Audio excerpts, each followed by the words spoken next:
Hello and welcome back to our channel. Today we're going to be talking about a topic that's come up in the news recently, and that's a Salmonella outbreak due to backyard chickens.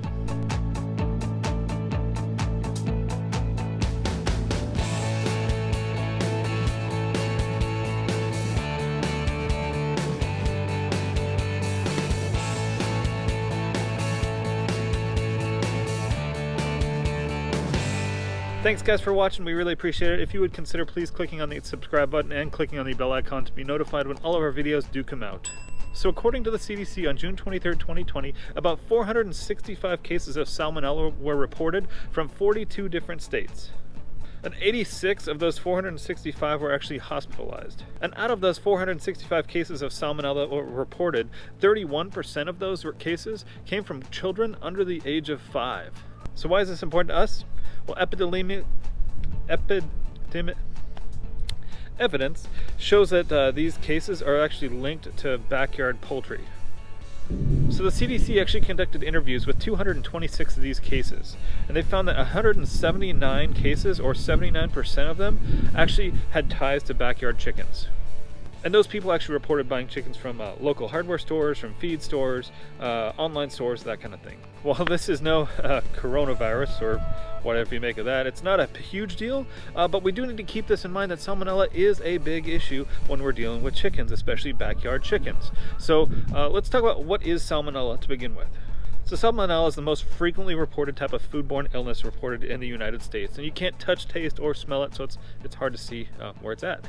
And this bacteria, the bacteria is actually called Salmonella, and the illness that it causes is called salmonellosis. Salmonellosis, which typically comes from raw or uncooked meat like chicken, turkey, poultry, those kind of things. It can also come from raw fruits and vegetables, and unpasteurized milk, undercooked eggs, all of that kind of stuff. So little known fact, there's actually about 2,300 different Salmonella strains that have been identified by the USDA that are in the United States. 2 of which though are responsible for about half of the different Salmonella outbreaks.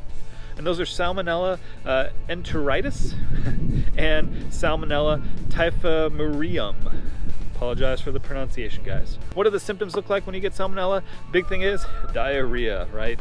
So that's a pretty bad one. But you're also going to develop fever, stomach cramps, that kind of thing. It's kind of going to feel like a flu, but you're not going to have the fever like a flu does.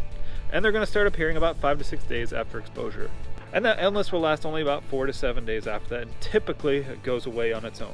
So when is it going to be more serious? In children younger than 5, adults older than 65, or people with weakened immune systems? So that's why this has been such a big issue with this outbreak, with 31% of the cases coming from kids younger than 5. So the big question is, how do we prevent all this from happening in the first place and keep our backyard chickens safely and not get sick? Big one here should be fairly evident after all of this coronavirus stuff, but it is wash your hands. Pretty simple, but if you can't wash your hands, use some hand sanitizer. So the second thing is, just in general, be safe around your backyard poultry. You don't want to do things like kiss them, get real close to them, hold them up against your face, that kind of thing. For me, or my wife, not a big deal. But for our 4-year-old, she's on their level, wants to get down, wants to kiss them, stuff like that. Do not let them do that. That is a big no-no and can lead to getting sick. You also don't want to bring food or drink out there that you are consuming while you're out with your chickens, just because bacteria can cross-contaminate. The other thing that we do is we actually have a set of shoes, or really sandals, that we keep at our back door that we use for coming out here to our chicken area. We take them off before we go back inside, and that way we don't bring chicken feces inside, and we don't cross-contaminate bacteria. That's a big recommendation for you guys. Third thing is, supervise kids. Like I said, don't let them kiss your chickens. If they carry them, make sure they wash up, make sure they change clothes, that kind of stuff. Just make sure they're careful around them. So the final thing is egg safety.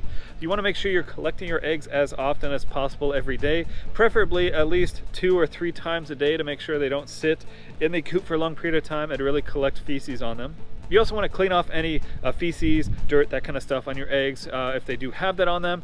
And you want to make sure to get rid of any cracked eggs, or get rid of any egg stuff that has accumulated from other cracked eggs on the good eggs. So the final thing about egg safety, and in general about chicken safety, is cooking your eggs. Yes, I know a lot of people love poached eggs. I love them, but they can be unsafe if you're not careful and if you're not watching your chicken eggs and your chickens. So if you want to be completely safe and not sorry at all, make sure to cook your yolks and your egg whites until they are firm. So that's it, guys. Pretty simple. Nothing to really be concerned about. It's just another outbreak to be, scared about in the media. But really, just be careful. If you're careful with your chickens, careful with your eggs, careful with your children around your chickens, this is really nothing you need to be worried about. I just wanted to bring some talk to the topic, just to make sure you guys were aware of it and you weren't surprised by it. So that's it. Thanks, guys, for watching. We'll see y'all next time. We hope you guys like this video here at Lacey Family Farms. If you would consider clicking on that subscribe button right down there below in the center of the screen, we would appreciate it a lot. You can also check out our most recent video over here on your left, as well as a video that they like for you right here on your right.